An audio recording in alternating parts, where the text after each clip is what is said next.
I got to tell you this story. I always look at houses. You know, I'm not going to sell my house. I love this fucking place as much as I bitch about. That's why I bitch about it, because I love this fucking house, and I'm going to continue to fucking repair it, and I'm going to do the fucking homeowner 360. And when I have the whole thing fixed, I'm going to start over again on the first job, because now it's going to be fucked up. Whatever I repaired at that point will then be fucked up.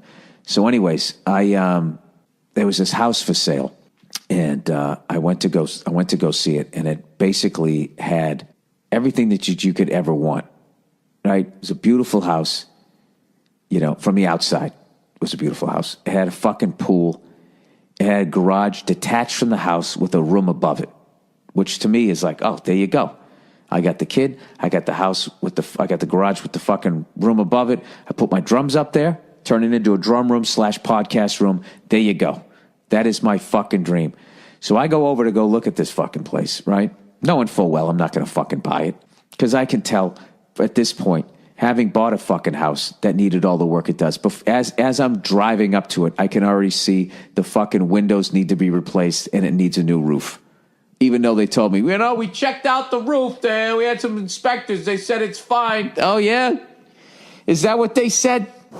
Why are all these water stains all over the side of the fucking house? What's that about? I like how the windows don't fucking they're not flush. Look at that. Look at the rot around all of those fucking windows. This house, I can tell you right now, is already a borderline teardown. And I haven't even gotten into it yet. So I walk into this fucking house and holy shit.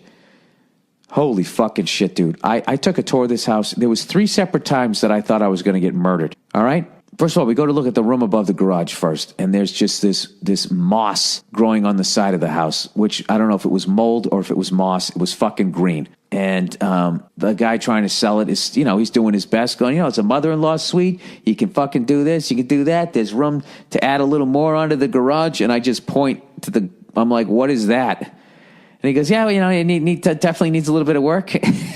And so I go into the house and there's this random guy living there who isn't the owner, who has a ponytail. It's sparsely furnished. It was made in the 1920s, so it's already like creepy. You can already feel how many people have lived there and are now dead. And we just walk around the house. It got remodeled sometime in the 90s, yet it still had the fucking, Lon Chaney Jr. vibe of it from the 20s. And I go downstairs. It was like a basement, which they just don't have out here.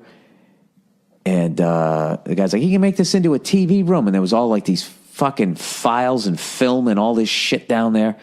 And I'm like, you know, that was the first time I was thinking about like Saw or the Blair Witch. And I'm like, all right, can we go back upstairs? So we go back upstairs. We go all the way upstairs. Then there was this random like teenage girl living there that was the daughter of the dude downstairs who lives there, but I don't know, it's not his house. And we look up there, and there's this stuffy fucking smell.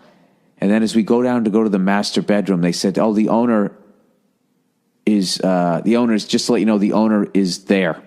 He's in the house, which usually they fucking leave.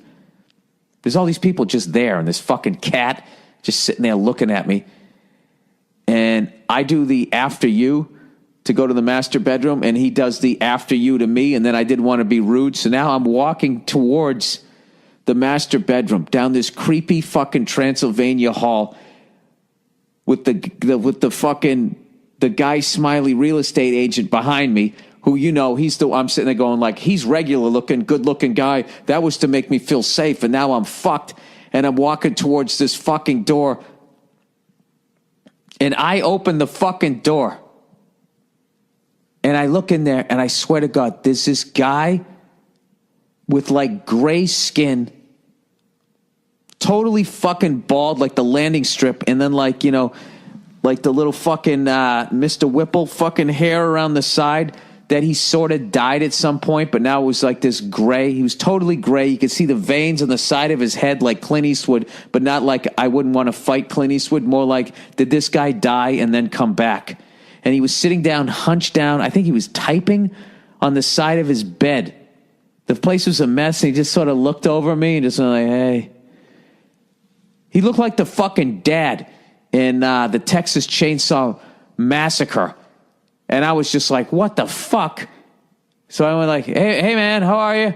I sort of stepped around him, and then when I went to look into the bathroom, which I did for fucking 2 seconds, trying to feel the backside pressure, by the way. Like when a quarterback doesn't feel the rush, trying to feel that fucking axe that was about ready to go into my back.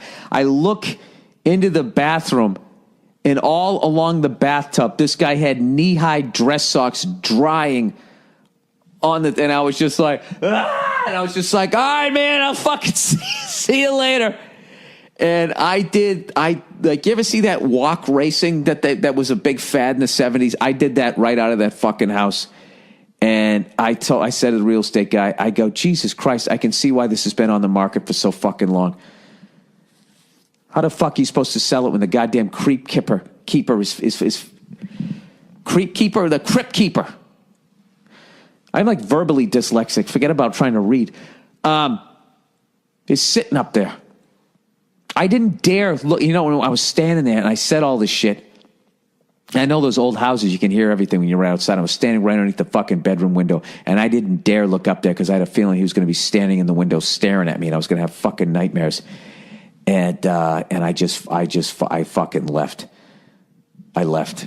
And I have this creepy fucking feeling that because I went into that house, I got exposed to something. And at some point today, my home phone, which I never use, so it never fucking rings, is going to ring, and I'm going to pick it up, and it's going to be that guy's voice going, 7 days. And then I got to somehow expose somebody I know to it so I don't fucking die. Having said that, it was a great house that had a lot of potential. Oh, my God. Jesus Christ, that house needed a giant fucking hug. Needed to get that guy out of it, and you needed to buy all the sage in the state of California and fucking set it on fire. And if one thing either happens, either it burns out all the spirits or it burns down the house and you start over again.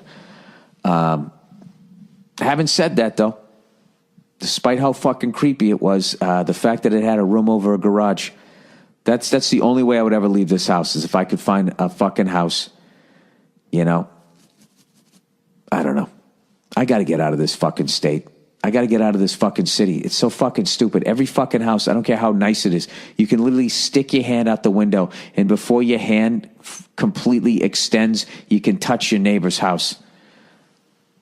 It's unbelievable. It's like, where the fuck do you have to go? There's just too many fucking people.